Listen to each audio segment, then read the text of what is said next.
प्रदक्षिणा करने से एक पृथ्वी प्रदक्षिणा का फल मिलता है, तूने तो 7 बार की है प्रदक्षिणा, तुझे 7 पृथ्वी प्रदक्षिणा का फल मिला है। पिताजी मुझे एक पृथ्वी प्रदक्षिणा का ही फल चाहिए, तो मैंने पृथ्वी की प्रदक्षिणा कर ली। हाँ बेटा तूने कर ली, तो बस पिताजी अब मेरी शादी हो जाएगी। शंकर भगवान को बहुत आनंद हुआ। फिर विश्व प्रजापति है, उसकी 2 बेटी है जिसका नाम है रिद्धि और सिद्धि। कुछ लोग कहते सिद्धि और बुद्धि, जो भी कहो, उसकी 2 बेटी रिद्धि और सिद्धि। गणपति महाराज के साथ ये दोनों कन्या का विवाह हुआ, रिद्धि और सिद्धि का। रिद्धि का पुत्र है लाभ और सिद्धि का पुत्र है शुभ। ऐसे गणपति महाराज के घर में 2 बेटा का जन्म हुआ। हमारा जो मकान होता है, मकान का जो पहला द्वार होता है, तो पहले द्वार के ऊपर गणपति महाराज की लकड़े की मूर्ति रखनी चाहिए। हम तो ऐसा देश में रखते हैं, हमारे घर में आप भी रखना। और गणपति महाराज की लकड़े की मूर्ति रखो तो छोटी सी लकड़े की मूर्ति, कौन सा लकड़ा? सवन काष्ठ का। हिंदी में कुछ लोग इसको कहते सीवना। एकदम वाइट काष्ठ होता है, वो सवन काष्ठ की मूर्ति रखना। सवन काष्ठ अति पवित्र है। मकान बनाने वाले मिस्त्री लोग कहते हैं कि पूरा लकड़े का मकान बनाओ, लेकिन पूरे लकड़े का मकान में एक सवन का टुकड़ा डालना चाहिए। पूरा लकड़े का मकान है, उसमें कई प्रकार के वृक्ष के लकड़े आते हैं। कोई वृक्ष होते हैं वो वृक्ष पवित्र होते हैं और कोई वृक्ष अपवित्र होते हैं। क्यों वो वृक्ष पवित्र होते हैं? कुछ वृक्ष पर भूत और प्रेत का वास रहता है, और भूत प्रेत वास वाला कोई वृक्ष और उसके काट के उसके लकड़े का मकान बनाए तो वो मकान कभी पवित्र नहीं होता। मकान अपवित्र रहता है, उसमें अशुद्धि रहती है। इसलिए मकान को पवित्र करने के लिए शिवना काष्ठ का, सवन काष्ठ का पहले द्वार पर गणपति की मूर्ति रखो। इतनी छोटी सी मूर्ति आती है, 2 इंच की, 3 इंच की, वो आप रख सकते हो। और मकान का जो पहला द्वार है, द्वार की दोनों साइड में लिखना चाहिए। क्या लिखना चाहिए? शुभ लाभ। सही बात है, लेकिन शुभ लाभ ऐसा मत लिखो। श्री शुभ और श्री लाभ ऐसे लिखना चाहिए। दाईं ओर क्या लिखना चाहिए और बाईं ओर क्या लिखना चाहिए? बोलो, दाईं ओर क्या लिखना चाहिए? महाराज जी को पता है। महाराज जी दाईं ओर क्या लिखना चाहिए? हाँ सही बात है, थैंक यू। पहले श्री शुभ लिखना चाहिए। हाँ श्री शुभ दाईं ओर, बाईं ओर श्री लाभ।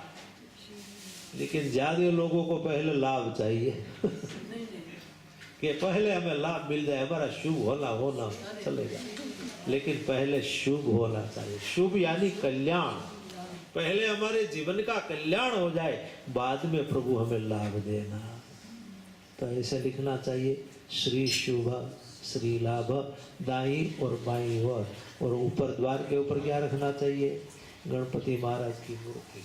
आप घर में से बाहर निकलेंगे तो भी आपको सुकून हो जाएगा, और बाहर से घर में आएंगे तो भी आपको सुकून हो जाएगा, क्योंकि गणपति महाराज को नमस्कार नहीं करना है फिर भी अपने आप हो जाएगा, क्योंकि गणपति महाराज द्वार के ऊपर है। उसके नीचे से ही पसार होते हुए आप उसको प्रणाम करके जाएंगे, आएंगे तो भी उसको प्रणाम करेंगे। इसलिए गणपति महाराज की मूर्ति द्वार के ऊपर होनी चाहिए। है आपके मकानों में? कुछ के मकान में है, बाकी नहीं है। ऐसा होना चाहिए और लिखना चाहिए। जो पहला डोर है उस पर ओम गम गणपतिये नमः। क्या लिखना चाहिए? ओम गम गणपतिये नमः। ओम गम गणपतिये नमो नमः। सिद्धि विनायक नमो नमः। अष्ट विनायक नमो नमः। गणपति बापा मोरिया। ओम गम गणपतिये नमो नमः। सिद्धि सिद्धिविनायक नमो नमः, अष्टविनायक नमो नमः, गणपति बाप्पा मोरया।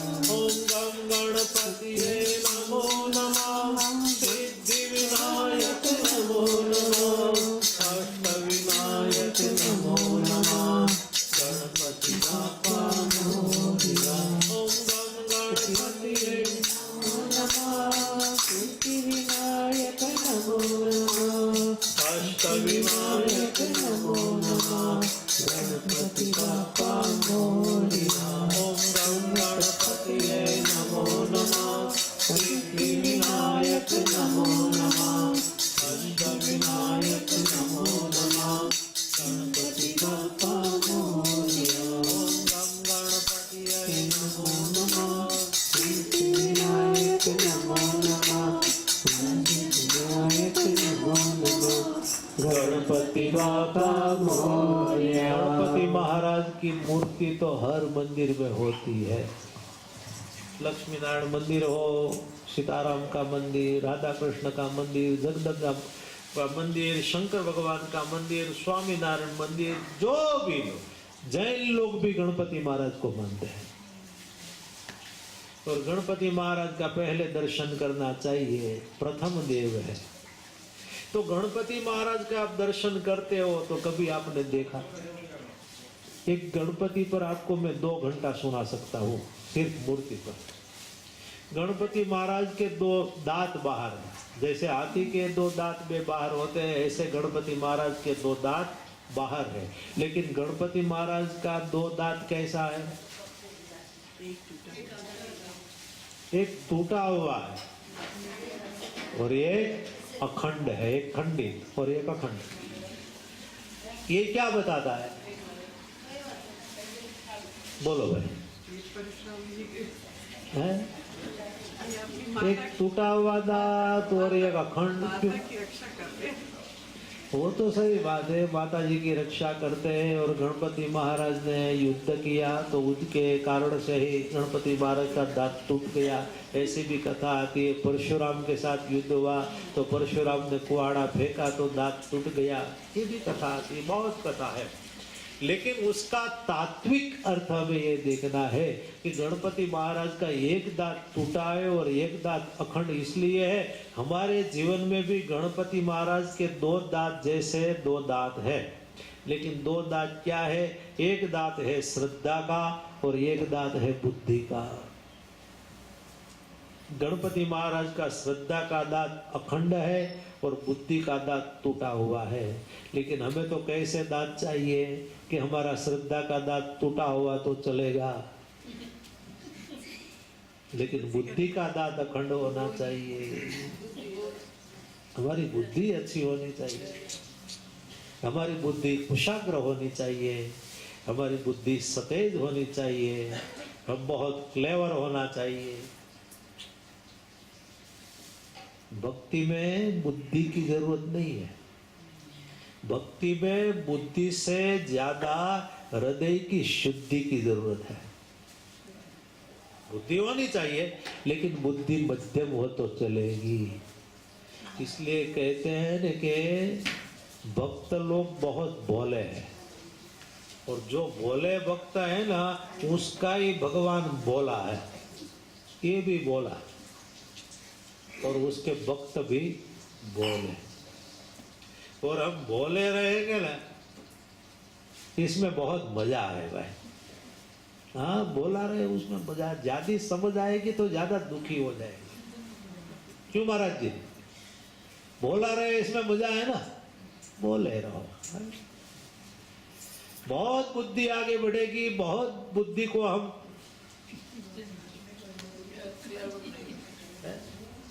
जितना ज्यादा सोचेंगे उतना दुखी होते हैं। इसलिए कभी कभी ऐसा होता है जिसको कम समझ है ना वो बहुत सुखी है। कम समझ वाले देखो नरसिंह भाई सुखी होते हैं, 2 टाइम खा लेते हैं, सो जाते हैं, भगवान का भजन। ज्यादा सोचते नहीं, क्यों सोचे ज्यादा? कम जीना है और इसमें ज्यादा सोचना।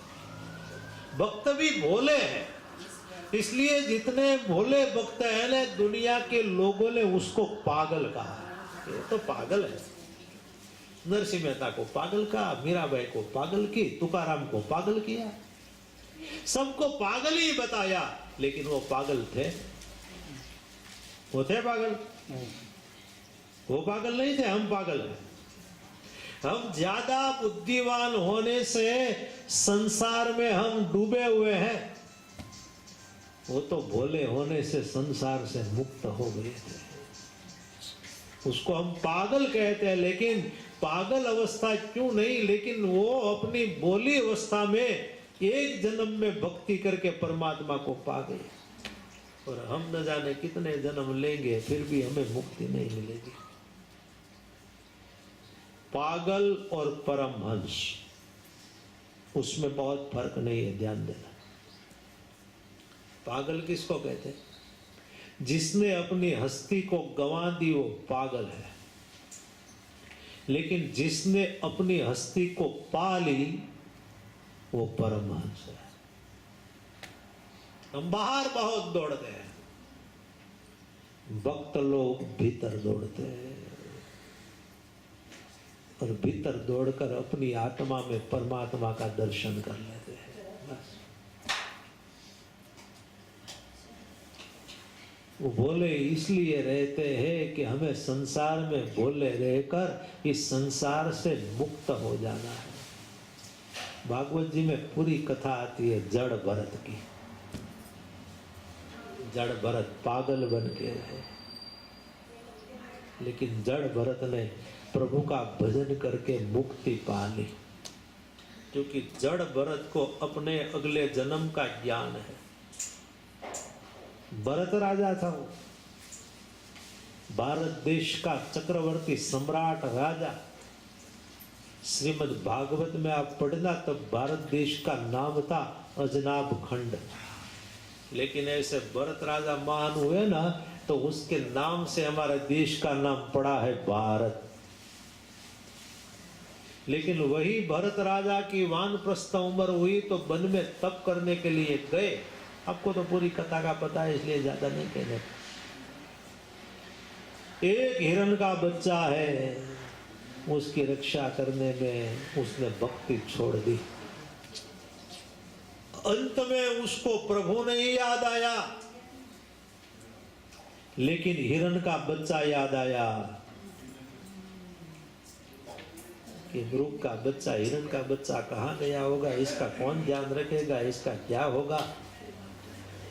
अंत में उसको हरि याद नहीं आया, लेकिन हिरण का बच्चा याद आया।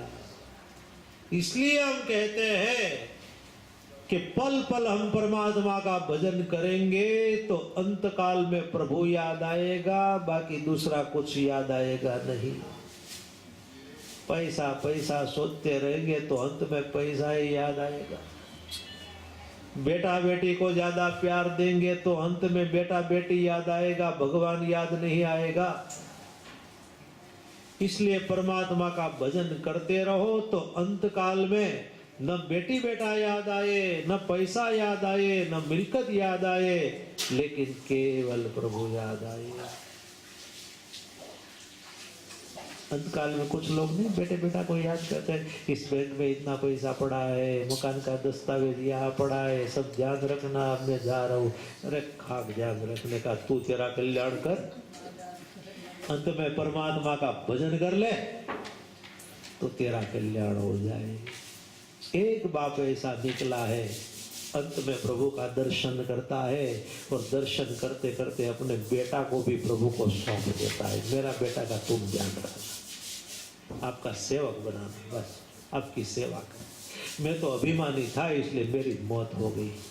अभिमान के कारण से मेरी शक्ति कुमार्ग पर चली गई।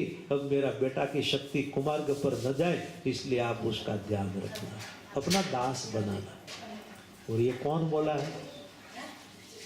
रामायण में कौन बोला है? बाली बोला है, यह तनय मम सम बिनय बल कल्याण प्रभु पद लीजिए, गई बा सुहनर ना आपन दास अंगद कीजिए। मेरा बेटा अंगद है, भगवान राम जी को प्रणाम करते हुए बाली कहता है कि उसका ध्यान रखना, आप उसको दास बनाना। और अंत काल में आपका दर्शन करके मैं तो आपके धाम में जाता रहूं, इसलिए वहां चौपाई आती है। जन्म जन्म मुनि जतन कराई, जन्म जन्म मुनि आई, जन्म जन्म मुनि जतन कराई, जन्म जन्म मुनि जतन कराई। अंतराम कहीं आवत माही, अंतराम कहीं आवत नाही, जासु नाम बल शंकर काशी, जासु नाम बल शंकर काशी। देत सबई संगति अविनाशी, देत सबई संगति अविनाशी। बाली कहता है कि जन्म जन्म को यत्न करेगा लेकिन अंत काल में राम नाम नहीं बोल सकेगा। प्रभु मुझे अंत काल में आपका दर्शन हो रहा है और मुझे आपका धाम प्राप्त होता है। प्रभु राम नाम के प्रभाव से भगवान सदाशिव भी काशी में कोई मर जाते हैं तो उसको भगवान शिव राम बोल के मुक्ति दे देते हैं। ऐसी काशी मुक्ति की नगरी है। बोले बाबा राम नाम जप कर उसको मुक्ति दे देते हैं। आज मुझे आपका दर्शन हो रहा है, ये बाली है। तो अब यहाँ गणपति महाराज का विवाह हो गया, 2 बेटे हो गए। कार्तिकेय महाराज प्रदक्षिणा करके आते हैं, मार्ग में नारद जी मिले। नारद जी ने कहा कि तुम्हारे पिताजी भगवान शिव जी ने तो तुम्हारा छोटा भाई गणपति का विवाह कर दिया। बोले मेरा भाई का विवाह हो गया। अरे उसका विवाह हो गया, उसके घर में 2 बेटा ने जन्म भी ले लिया, जिसका एक का नाम है शुभ और एक का नाम है लाभ। कार्तिकेय महाराज को क्रोध आया। कार्तिकेय महाराज ने क्रोध में फिर वो शैल पर्वत पर चले गए। कैलाश नहीं गए, मुझे कैलाश अब नहीं जाना है।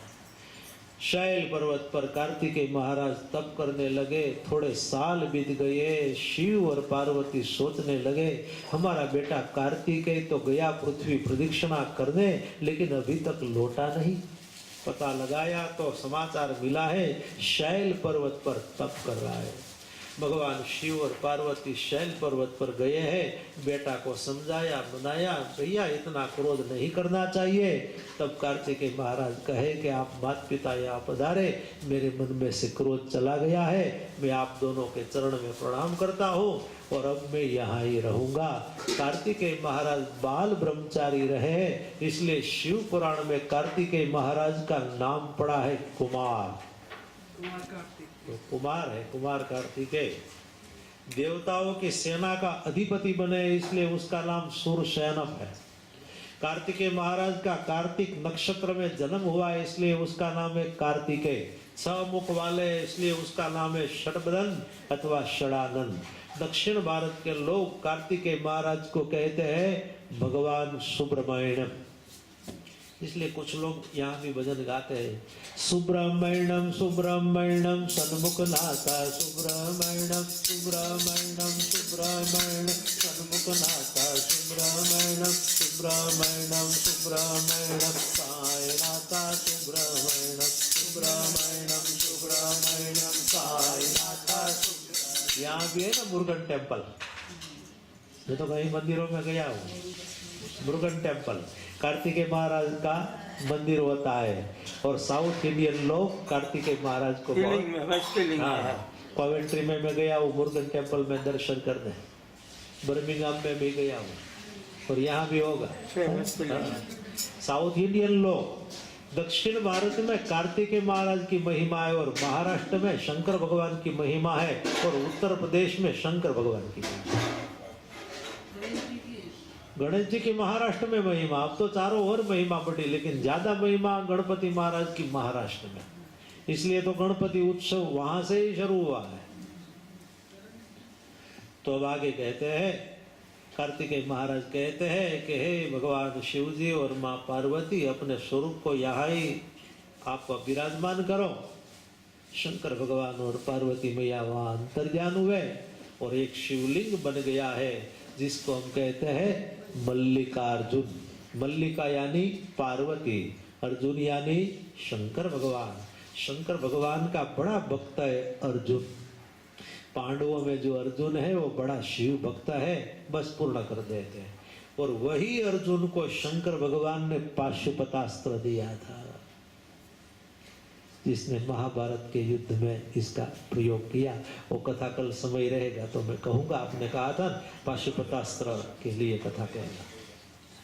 तो ये कार्तिकेय महाराज यहाँ विराजमान हुए। दूसरा ज्योतिर्लिंग का हमने दर्शन यहाँ कराया, मल्लिकार्जुन ज्योतिर्लिंग। समय भी पूर्ण हो गया, अभी 10 ज्योतिर्लिंग बाकी है, वो कल कथा कहेंगे। तो चलो यहाँ जय जयकार बुला देते हैं।